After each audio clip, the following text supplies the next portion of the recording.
ಅವಕಾಶ ಕೇಳಿದ್ವಿ. ಅಭಿನಂದನೆ. ಮಾನ್ಯ ಅಧ್ಯಕ್ಷೆ, ಎಜುಕೇಶನ್ ಮಿನಿಸ್ಟರ್ 602ನೇ ಪ್ರಶ್ನೆಯನ್ನ ಮಾನ್ಯ ಶಾಲಾ ಶಿಕ್ಷಣ ಮತ್ತು ಸಾಕ್ಷರತಾ ಸಚಿವರಿಗೆ ಕೇಳ್ತೇವೆ.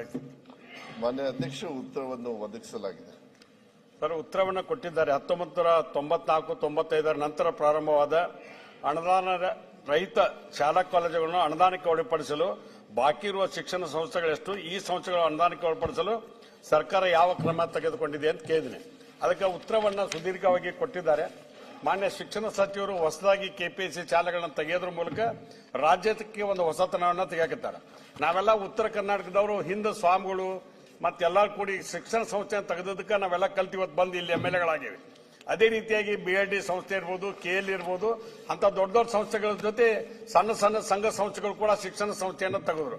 ಇವತ್ತು ಅವಕ್ಕೆ ಯಾವಾಗ ಶಿಕ್ಷಕರ ಹುದ್ದೆ ಖಾಲಿ ಆಗ್ತದ, ಅದೇ ಮುಗಿದ ತಕ್ಷಣ ಈಗೇನು ಸರ್ಕಾರ ತುಂಬಬೇಕಂತ ಮಾಡ್ತೀವಲ್ಲ, ಈಗ ಮಾನ್ಯ ಸಚಿವರು ಈಗಾಗಲೇ 6,000 ಹುದ್ದೆಯನ್ನ ತುಂಬಲಿಕ್ಕೆ ಅನುಮತಿ ಕೊಡ್ತೀವಿ ಅಂತ ಉತ್ತರದಲ್ಲಿ ಹೇಳಾರ. ಅದೇ ರೀತಿಯಾಗಿ ಸರ್ಕಾರದ್ದು 10,000 ತುಂಬ್ತೀವಿ ಅಂತ ಹೇಳಾರ. ನಾ ಏನಂತೀನಿ ಸರ್, ಕಾಲಮಿತಿಯಲ್ಲಿ ಆಗ್ಬೇಕಿದು. ಯಾಕಂದ್ರೆ ಒಬ್ಬ ಟೀಚರ್ ಇದ್ರೆ ಬಹಳ ತೊಂದರೆ ಆಗತಿ. ಅದಕ್ಕೆ ಕಾಲಮಿತಿಯಲ್ಲಿ ನೇಮಕ ಮಾಡಿ ಅದನ್ನ ಯಾವಾಗ ಮುಗಿಸ್ತಾರ ಅಂತ ಸ್ಪಷ್ಟ ಉತ್ತರ. ಆಮೇಲೆ 2020ವರೆಗೆ ಅಂದ್ರೆ ಸರ್, 2025ವರೆಗೆ ಆನ್ಲೈನ್ ಮೂಲಕ ತುಂಬ್ತೀವಿ ಅಂತ ಹೇಳಿ ಈ ಪ್ರಕ್ರಿಯೆಯನ್ನು ಬಹಳ ಶೀಘ್ರವಾಗಿ ಮಾಡಬೇಕು. ಹೈಸ್ಕೂಲು ಮತ್ತು PU ಕಾಲೇಜ್ ಟೀಚರ್ಸ್ ಇಲ್ಲದಕ್ಕೆ ಏಡೆಡ್ ಶಾಲೆಗಳು ಕೂಡ ತೊಂದರೆ ಆಗ್ತದೆ. ಅದಕ್ಕೆ ಹುದ್ದೆ ಯಾವಾಗ ಖಾಲಿ ಆಗೈತಿ, ಈಗ ಹೆಂಗ್ ಸರ್ಕಾರ ತುಂಬ್ತೇವೆ ಅದೇ ಮಾದರಿಯಲ್ಲಿ ಖಾಸಗಿ ಅನುದಾನಿತ ರೈತ ಏಡೆಡ್ ಸಂಸ್ಥೆಗಳಲ್ಲಿ ಕೂಡ ತುಂಬತಕ್ಕಂಥ ಪ್ರಯತ್ನವನ್ನ ತಾವು ಮಾಡಬೇಕು ಅನ್ನುವಂತ ಮಾತನ್ನು ಹೇಳಿ, ಶಾಲಾ ಶಿಕ್ಷಣ ವ್ಯವಸ್ಥೆಯಲ್ಲಿ ನೀವು ಏನು ಹೊಸ ಸುಧಾರಣೆ ತರಕತ್ತೀರಿ ತಮಗೆ ಅಭಿನಂದನೆ ಹೇಳ್ತೇನೆ.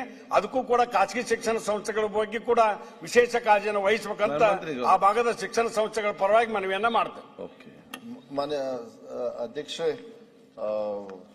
ಏನ್ ಕೋನ್ ರೆಡ್ಡಿ ಅವರು ಕೇಳ್ತಾ ಇದ್ದಾರೆ ಕಾಲಮಿತಿಯಲ್ಲಿ ಮಾಡಬೇಕು ಅಂತ ಹೇಳಿ. ಈಗಾಗಲೇ ನಾವು ಪ್ರಕ್ರಿಯೆನ ಶುರು ಮಾಡ್ಕೊಂಡಿದೀವಿ.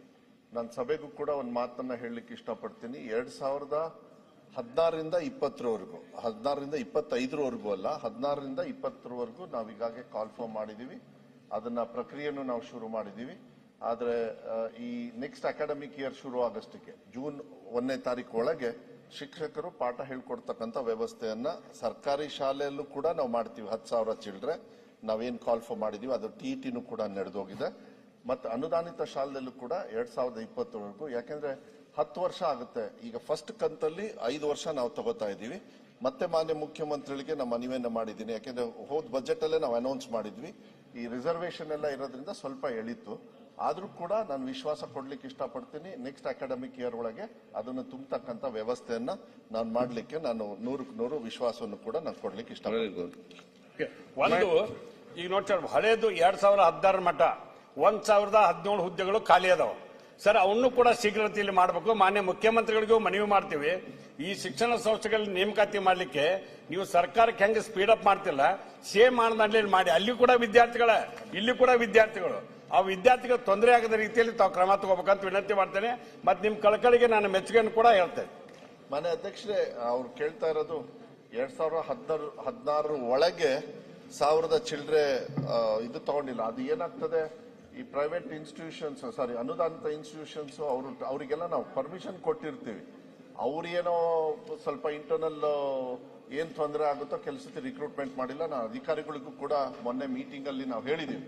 ಯಾವ್ದಾವ್ದಕ್ಕೆ ಹೋದ್ಸತಿನೂ ಕೂಡ ಸಭೆಯಲ್ಲೂ ಕೂಡ ನನಗೆ ಪ್ರಶ್ನೆ ಏನ್ ಬಂದಿತ್ತು, 2017-17 ಏನೋ ಖಾಲಿ ಇದೆ, 2017 ಏನೋ, ಅದನ್ನು ಕೂಡ ಈ ಏನು ನಾವು 6,000 ತುಂಬ್ತಾ ಇದೀವಿ 2020ವರೆಗೂ, ಅದ್ರ ಜೊತೆನೆ ಇದನ್ನು ಕಡ್ಡಾಯವಾಗಿ ಕಾಲಮಿತಿಯಲ್ಲಿ ತುಂಬತಕ್ಕಂಥ ವ್ಯವಸ್ಥೆಯನ್ನ 100% ನಾವು ಮಾಡ್ತಕ್ಕಂಥ ವಿಶ್ವಾಸನ ಕೊಡ್ಲಿಕ್ಕೆ ಇಷ್ಟಪಡ್ತೀವಿ.